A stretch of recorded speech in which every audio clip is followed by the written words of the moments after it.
Lautaro মার্টিনেজের গোল সহ 2 গোলে পিছিয়ে থেকে বার্সেলোনা কামব্যাক করে 2-2 সমতায় ফিরে। ম্যাচ শেষের আগে ব্রাজিলিয়ান ফরোয়ার্ড রাফিনিয়া আরেকবার গোলানন্দে মাতান বার্সেলোনাকে। সবাই ভেবে নিয়েছিল জয় পেয়ে গেল বার্সেলোনারা, কিন্তু সফল কামব্যাক কাকে বলে সেটা শিখালো আজ ইন্টার মিলান লাউতারো মার্টিনেজের দল পুরো ফুটবল বিশ্বকে। এক্সট্রা টাইমের মাত্র 1 মিনিট সময় আছে, অর্থাৎ 93তম মিনিটে আরেকবার গোলানন্দে মাতেন ইন্টার মিলানরা। এই এক গোলে একদম দুর্বল ও বিধ্বস্ত হয়ে যায় বার্সেলোনারা। লাউতারো মার্টিনেজের গোল, রাফিনিয়ার গোল, লামিন ইয়ামালের দুর্দান্ত দাপট, বার্সেলোনার কামব্যাক, পাল্টা কামব্যাক, ইন্টার মিলানের জয়। এই ম্যাচের ফলাফল, এই ম্যাচের সবকিছুর বিবরণ নিয়ে বিস্তারিত থাকছে শামীম আহমেদের লেখা প্রতিবেদনে।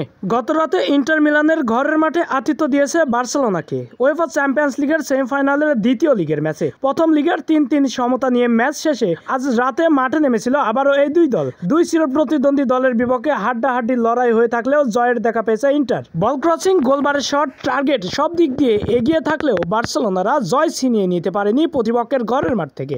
শেষ পর্যন্ত অশ্রু ঝরা চোখেই কান্না করে বিদায় নিতে হলো রাফিনিয়া, লামিন ইয়ামালদের। ম্যাচের শুরুর 21তম মিনিটেই লাউতারো মার্টিনেজ কাউন্টার অ্যাটাকে প্রতিপক্ষের জাল ক্ষতবিক্ষত করে দলের হয়ে প্রথম গোলটি করেন। এরপরে আরো দুর্দান্ত খেলতে থাকেন লাউতারো মার্টিনেজের দল। লাউতারো মার্টিনেজের দাপটে একবার পেনাল্টি আদায় করে দেয় 45তম মিনিটে। এরপরে কালহানো দুর্দান্তভাবে পেনাল্টি থেকে গোল আদায় করে সফলতার দেখা পান এবং এগিয়ে দেন ইন্টার মিলানকে। এই 2 গোলে পিছিয়ে থেকেই দ্বিতীয় অর্ধে মাঠে ফিরে রাফিনিয়া, লামিন ইয়ামালরা।